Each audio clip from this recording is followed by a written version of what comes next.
اور اگر کوئی چاہے تو فیصل واڈا نے آفر کیا کہ میرے فون کا وہ فرانزک وہ کروا سکتے ہیں کہ میرا رابطہ ارشد شریف کے ساتھ آخری دم تک رہا ہے۔ تو فیصل واڈا نے یہ بولا ہے کہ ارشد شریف پاکستان سے نہیں جانا چاہتا تھا، مگر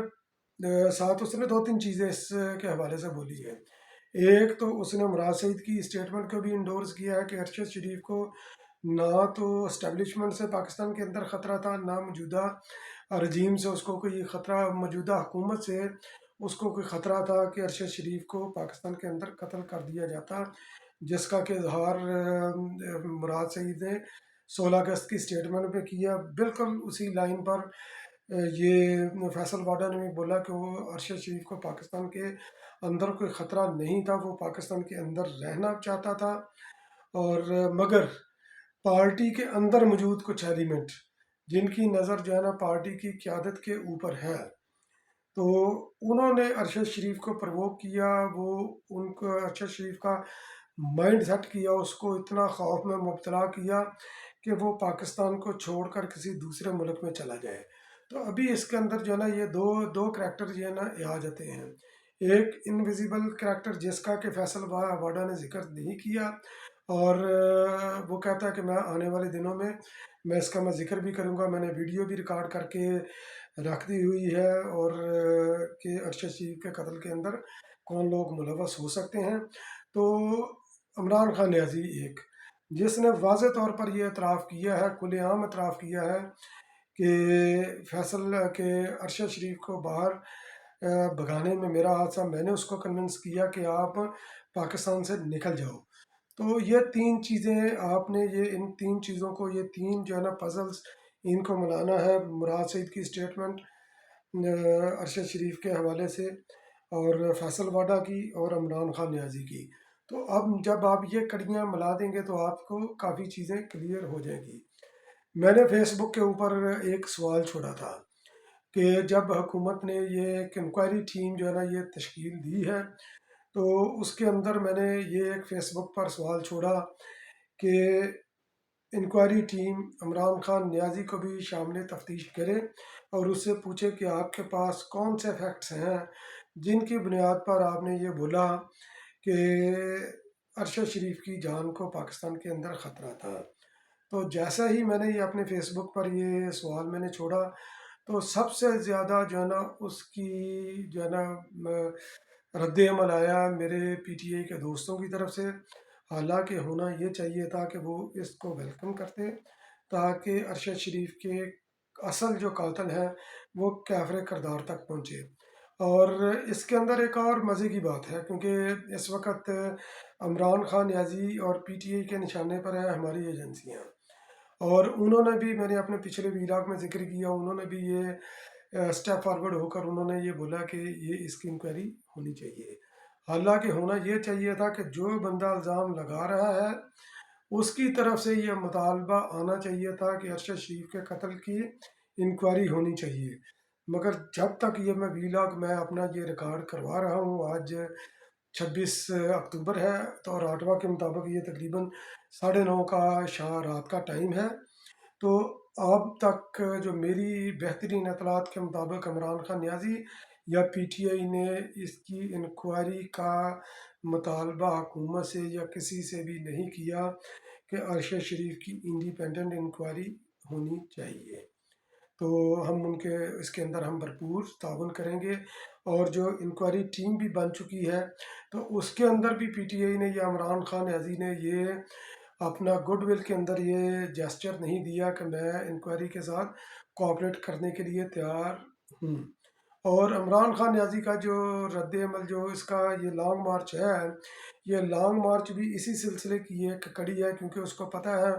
کہ اگر انکوائری ہوئی تو انکوائری کی ٹیم میرا آ کر دروازہ نہ کھٹکھٹائے گی، تو اس سے بچنے کے لیے ممکنہ طور پر ممکن ہے کہ عمران خان نیازی نے لانگ مارچ جو ہے نا یہ اناؤنس کیا ہو۔ تو فیصل واڈا کی پریس کانفرنس کی بڑا سیریسلی لینا چاہیے، اور اسی پریس کانفرنس کے اندر، اور شیخ رشید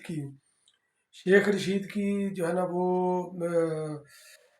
ایک سٹیٹمنٹ جو اس نے مئی میں تسلسل کے ساتھ وہ دیتا رہا ہے ان کو، لنک کرنے کے لیے، اور عمران خان نیازی نے گزشتہ دنوں جو پے در پہ جو قوم یوتھ سے، جو ٹائیگر سے اوتھ لیے ہیں، تو ان تینوں چیزوں کو جو ہے نا یہ ملا کر دیکھنے کی ضرورت ہے۔ عمران خان کا فسطائیت پر مبنی فاشسٹ اوتھ جو کہ ہٹلر نے اپنے لوگوں سے لیا تھا، سیم اسی طرح عمران خان نیازی نے اپنے لوگوں سے یہ اوتھ لیا کہ حقیقی آزادی کے لیے ہمیں جو بھی قربانی دینی پڑی ہم اس سے گریز نہیں کریں گے۔ یہ عمران خان نیازی نے یہ اوتھ لیا، اور ساتھ ساتھ عمران خان نیازی نے یہ بھی عندیہ دیا کہ آزادی جو ہے نا یہ چھینی جاتی ہے، یہ مانگی نہیں جاتی، اور اس کے ساتھ ساتھ اس نے اس کو مذہبی ٹچ، اسلامی ٹچ دینے کے لیے اس کا جہاد کا نام بھی دیا۔ اور جہاد کا ایک ایسا کنسیپٹ ہوتا ہے کہ اس کے اندر آپ کا تن من دن ہر چیز قربان ہو جائے، آپ گریز نہیں کرتے، آپ اپنے ٹارگٹ پر فوکس کرتے ہیں کہ یہ میں جہاد کے لیے نکلا ہوں، اس مقصد کے لیے نکلا ہوں، یہ مقصد میرا حصول ہے۔ تو عمران خان نیازی کے حوالے سے تو یہ چیزیں ہیں۔ اور اب آتے ہیں شیخ رشید کی اسٹیٹمنٹ، جو اس نے 25 مئی کا جو لانگ مارچ کیا تھا اس کے حوالے سے جو شیخ رشید کی اسٹیٹمنٹ ہے ان کو بھی مد نظر رکھنا چاہیے۔ دو اسٹیٹمنٹس ہیں، تو میرے ذہن میں وہ دوسری اسٹیٹمنٹ بھی آ گئی۔ تو عمران خان نیازی کے یہ اوتھ کے بعد شیخ رشید کی اسٹیٹمنٹ تھی کہ میں دیکھ رہا ہوں یہ لانگ مارچ خونی لانگ مارچ ہوگا، میں پاکستان کی سڑکوں پر بہتا ہوا خون دیکھ رہا ہوں۔ اس طرح کے بیانات شیخ رشید نے دیے تھے۔ الفاظ میں ہیرا پھیری ہو سکتی ہے، مگر اس کا مقصد یہی تھا کہ لانگ مارچ پرامن نہیں ہوگا، اس کا جو نتیجہ ہوگا وہ خونی ہوگا، اس کے نتیجے میں لاشیں گریں گی۔ اور عمران خان نیازی کا اوت اور جہادی فلسفہ بھی اسی کی نشاندہی کرتا ہے۔ اور فیصل آباد میں امباڈا کی طرف میں آتا ہوں اب۔ تو فیصل واڈا نے جو اپنے پریس کانفرنس میں یہ بولا ہے کہ میں لانگ مارچ کے اندر میں لاشیں گرتی ہوئی میں دیکھ رہا ہوں، اور ایکسکیوز می، تو اس کے اندر کچھ بڑی لاشیں بھی ہو سکتی ہیں، یعنی کہ بڑی لاشوں سے مراد کے لیڈروں کی بھی۔ تو خیر اس کے اندر کتنی صداقت ہے کتنی نہیں یہ فیصل واڈا جانتے ہیں، مگر شیخ رشید، عمران خان اور فیصل واڈا کی جو اسٹیٹمنٹس ہیں، جو ان کے بیانات ہیں، ان کے اندر یہ مماثلت جو ہے نا یہ کافی حد تک ہے۔ اور شیخ رشید کا دوسرا بیان جو کہ انہوں نے پچھلے دنوں دیا تھا، ابھی وہ زیادہ پرانا نہیں، تو وہ بھی اسی کے ساتھ اگر آپ رکھ کر ان کو تولیں تو آپ کو عمران خان نیازی کے جو اس کے ذہن کے اندر جو چیزیں جو پنپ رہی ہیں، جو اس کا خفیہ پلان ہے، تو جو کہ اس نے جو ظاہر کیا تھا اپنی اسٹیٹمنٹ میں بتایا تھا کہ اب جس طرح کی میں تیاری کر رہا ہوں اس کا پتہ کسی کو بھی نہیں، اور یقیناً ارشد شریف کے قتل کا بھی کسی کو بھی نہیں پتہ، تو جو کہ اس کا پہلا خون اس کو ملا ہے اس کے اندر، اپنی تحریک کے اندر، لانگ مارچ کے اندر۔ تو شیخ رشید نے یہ بولا تھا کہ یہ پہاڑوں سے لوگ اتریں گے۔ میں نے اپنے ایک ویلاگ سے بھی یہ ذکر کیا تھا کہ پہاڑوں سے کون لوگ اتریں گے۔ پہاڑوں سے وہی لوگ اتریں گے جو عمران خان نیازی کے ہمنوا ہیں، میرا مطلب ہے طالبان کے تربیت یافتہ لوگ، بنی گالہ کی پہاڑیوں سے۔ اگر عمران خان نیازی اسلام آباد پہنچنے میں کامیاب ہو گیا تو ممکنہ طور پر یہ ہو سکتا ہے کہ عمران خان اور طالبان کے حواری مسلح لوگ مارگلہ کی پہاڑیوں سے اتریں، اور اگر عمران خان کے جو لانگ مارچ لے کر آتا ہے، چاہے وہ اس کو دھرنے کی شکل یا جلسے کی شکل دیتا ہے، تو ہو سکتا ہے کہ اس کے اندر وہ خون خرابہ کرنے کے اندر، لاشیں گرانے کے اندر وہ ملوث ہوں، اور یہ ممکنہ طور پر یہ پاسبلٹی ہو سکتی ہے، کیونکہ عمران خان نیازی اقتدار کے ہوس میں اتنا باولا ہو چکا ہے کہ وہ کچھ بھی کر سکتا ہے۔ IMF کے ساتھ جو ڈیل ہو چکی تھی اس کے اندر بھی اس کا کردار سب کے سامنے ہے۔ 2014 کے دھرنے کے اندر بھی جب یہ چائنا کے صدر کا دورہ تھا، ترکی کے وفد کا دورہ تھا، صدر کا دورہ تھا، تو اس کا جو رول ہے وہ سب کے سامنے وہ عیاں ہے۔ تو شوکت ترین کی بھی وہ کال پکڑی گئی KPK کے وزیر خزانہ کے ساتھ اور پنجاب کے وزیر خزانہ کے ساتھ. تو یہ چیزیں عمران خان نیازی جو پاکستان کے متعلق یہ سوچ رہا ہے، یہ چیزیں آپ کے سامنے یہ آتی ہیں. اور یہاں پر میں ایک اور چیز میں ذکر کرتا چلوں کہ ارشد شریف کے کریکٹر کو آپ اچھی طرح جانتے ہیں. ایک اچھا صحافی یقیناً تھا، اور جس طریقے سے وہ اپنا جو اس کا بیانیہ ہے وہ پیش کرتا تھا، تو اس کا بھی مقابلہ کوئی نہیں. یہ بھی ایک حقیقت ہے. جس طرح اس نے وہ ٹرینڈ چلایا تھا وہ کون تھا. اور ارشد شریف کے بعد جس کا نمبر آتا ہے وہ عمران ریاض خان ہے. تو وہ بھی اوپنلی اور ووکنلی عمران خان نیازی کی پارٹی کا ایجنڈا لے کر وہ چل رہا ہے. تو بہت خوش قسمت انسان ہے.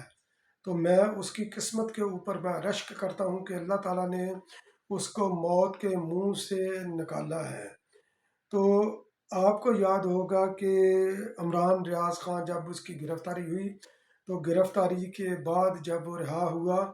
تو اس نے دبئی جانے کی اچھے ایک لیگل طریقے سے اور اس نے کوشش کی، جو کہ ناکام بنا دی گئی. ہماری یہ موجودہ حکومت نے ناکام بنائی، اس کو دبئی جانے نہیں دیا گیا. اگر وہ دبئی چلا جاتا تو ممکنہ طور پر جو حشر ارشد شریف کا ہوا ہے، ممکنہ طور پر اس کے ساتھ بھی یہی ہوتا اور وہ بھی ہمارے درمیان نہ ہوتا. مگر اللہ تعالیٰ نے اس کی زندگی کی حفاظت کی، اور اللہ تعالیٰ کا لاکھ لاکھ کروڑ کروڑ شکر ہے. اور عمران ریاض خان کو بھی اس کا شکر ادا کرنا چاہیے کہ وہ اس سازش کی بھینٹ نہیں چڑھا. اس کا خون عمران خان کی تحریک کے اندر جو ہے نا وہ نہیں بہا. اور گرفتاری پاکستان کے اندر جس کی بھی ہوئی ہے، آپ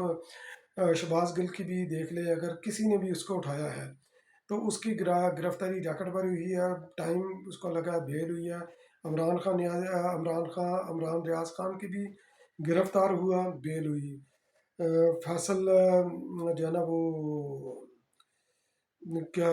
اس کا نام بھول گیا، اس کا نا جو منسٹر ہے ان کا، تو وہ گرفتار ہوا. تو اس کی بھی گرفتاری، اس کی بھی جو ہے نا وہ رہائی ہوئی. تو جتنے بھی لوگ گرفتار ہوئے ہیں، رہائی ہوئی، انہوں نے ایجنسیوں کے اوپر وہ الزامات لگائے جن کے اوپر جن کی کوئی بھی حقیقت اس لیے نہیں کیونکہ انہوں نے اس کو پرسو نہیں کیا. اگر وہ پرسو کرتے اپنے اوپر ہونے والے تشدد کے اوپر تو یقیناً اس کے اندر کوئی ویٹ بھی ہوتا.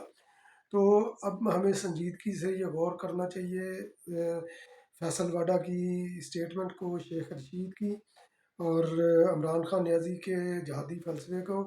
اور عمران خان نیازی کے لانگ مارچ کو ناکام بنانا پاکستان کے استحکام کی ضمانت ہے. اور میں اپنے تمام ان دوستوں کو جو عمران خان نیازی کے اندھے فالوور ہیں، اندھی تقلید کرتے ہیں، خدا را آپ اس کے ساتھ بے شک متفق ہیں، اس کے لانگ مارچ کا حصہ نہ بنیے. ہو سکتا ہے کہ وہ آپ کے خون کے اوپر اس لانگ مارچ کو آگے لے کر چلے. اس کا فلسفہ یہ ہے عمران خان نیازی کا، اگر میں نہیں تو کوئی اور بھی نہیں. اور یہی پارٹ اس نے اپنے فالورز کو پڑھایا ہوا ہے کہ اگر عمران خان نہیں تو کچھ بھی نہیں. حالانکہ ہونی یہ چاہیے تھی کہ جب بھی سیاسی گیم سجتی ہے تو جو بھی اچھا پرفارم کرے، جو بھی جیتتا ہے، چاہے عمران خان نیازی جیتے تو اس کو ویلکم کرنا چاہیے. تو یہ انکوائری جو بھی یہ ارشد شریف کے حوالے سے یہ سیٹ ہوئی ہے، تو اس کے اوپر پی ٹی آئی کے جو اسپیشلی اوورسیز کے جو لوگ ہیں، اس کے اوپر انہوں نے اس کی انکوائری سے پہلے ہی عدم اعتماد کا اظہار کر دیا ہے. ان کے نزدیک اگر ایماندار لوگ ہیں تو وہ صرف پی ٹی آئی کے یا پی ٹی آئی کے ایجنڈے پر کام کرنے والے، چاہے وہ کسی بھی محکمے میں بیٹھے ہیں. تو اس طرح یہ نہیں ہوتا. تو فیصل واڈا نے یہ بھی بولا تھا کہ اس کا بینیفیشری کون ہوگا، ارشد شریف کے قتل کا، یہ بھی اس کا بھی تعین کرنا بہت ضروری ہے. تو اگر ہم یہ سب کڑیاں ملائیں گے تو پاکستان کو بھی ہم جو ہے نا پاکستان کے اندر استحکام بھی لا سکتے ہیں، اور جو پاکستان کے اندر کسی بھی صورت میں جو عدم استحکام پیدا کرنا چاہتے ہیں ہم اس کو بھی کیفر کردار تک ہم پہنچا سکتے ہیں. یہ میری بھی ذمہ داری ہے، یہ آپ کی بھی ذمہ داری ہے، یہ میرا بھی ملک ہے، یہ آپ کا بھی ملک ہے. تو اس کے لیے ہم سب نے مل جل کر کام کرنا ہے، اور جمہوری روایات کے اندر رہتے ہوئے، جمہوری ضابطوں کے اندر رہتے ہوئے ہم نے اپنے اپنے پولیٹیکل ایجنڈے کے ساتھ ہم نے آگے بڑھنا ہے۔ بہت بہت شکریہ میرا بھی لاگ واچ کرنے کے لیے۔